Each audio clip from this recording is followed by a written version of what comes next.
Jadi kalau total sekolahnya berapa tahun tuh SMA-nya? Itu harusnya kita curigai. Itu sudah salah satu syarat bahwa dia belum tentu, saya bilang, belum tentu lulus SMA. Tapi kemudian dia tiba-tiba masuk ke university yang cukup hebat, namanya University of Bradford. Ternyata MIDS di Singapura itu sudah tidak lagi kerjasama dengan Bradford. Oke. Kemudian dia seolah-olah lari ke Australia, ke UTS, University Technology of Sydney. Setahun dia di sana. Dan konon itu ada di websitenya Pemkot Surakarta loh, S2 di UTS. Padahal dia setahun di sana itu cuma matrikulasi. Matrikulasi harusnya beberapa bulan, itu setahun. Jadi nggak lulus juga. Jadi ini kalau ada pemakzulan, Bang Refli dan kawan-kawan semua, ini clear soal pendidikan itu sebenarnya clear. Dia menyatakan tidak benar pada sebenarnya. Dan dia sekarang mulai takut itu, ngakuin itu. Kalau dia berani, dia tulis insinyur dan dokter Andes tadi Pak Taufik ya. Tapi kan dia kan nggak berani. Jadi ini sebenarnya poin bagi kita. Jangan khawatir, maju terus. Sebenarnya sudah ada ini poin. Yang kedua soal Fufufafa ini clear banget ini sebenarnya. Dan terakhir kan teman-teman juga sudah dengar kan, bahkan BSSN, Badan Cyber dan Sandi Negara itu menurut konfirmasi bocor Alus Tempo itu sudah meyakinkan bahwa memang itu benar. Saya juga lagi janjian nih sama Pak Hinsa Siburian untuk ketemu, tapi ya agak mundur-mundur beliau gitu loh. Tapi nggak apa-apa, saya hormati karena saya ingin ketemu dan kita bicarakan hal ini. Dan adiknya pun mengakui. Jadi sebenarnya kita Pak Saididu nggak pernah gentar, cuman cara kita kalau semuanya langsung kita serang berat Pak. Satu demi satu dulu diprotolin dulu. Ya, yang diprotolin Fufufafa dulu.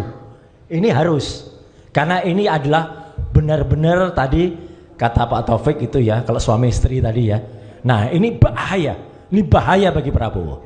Ya, itu harus kemudian dimakzulkan terlebih dahulu. Dan kalau semalam saya ketemu dengan Prof MK siapa? Ketua MK? Bukan. MKK.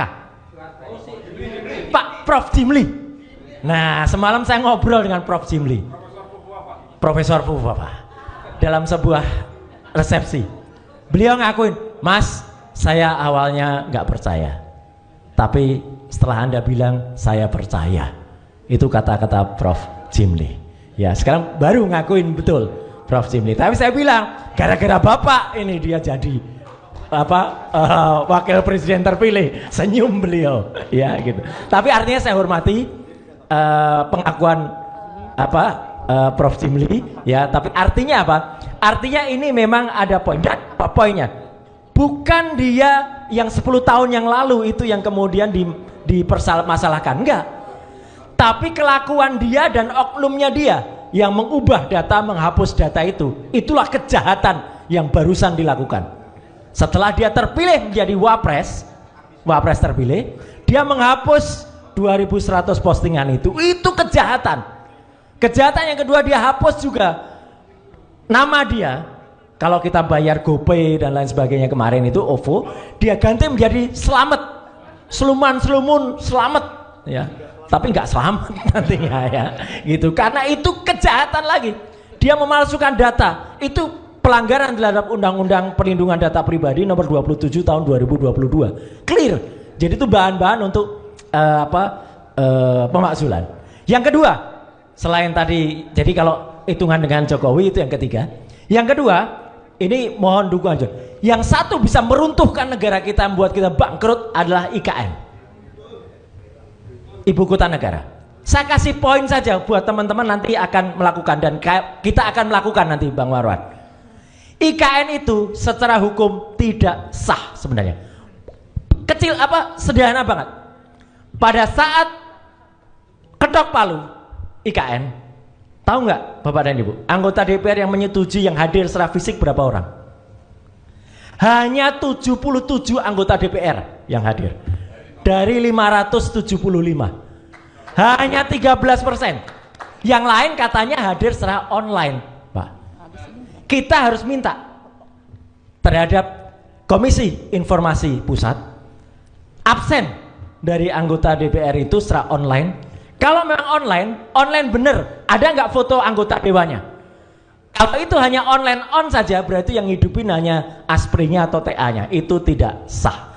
Ya, anggota yang hadir itu harus hadir secara fisik atau dia tampak wajahnya ketika ada. Dan yang saya tahu pada saat tanggal 18 Januari waktu itu pengesahan itu, yang lain on itu hanya on saja, hanya nampak profil picture-nya saja.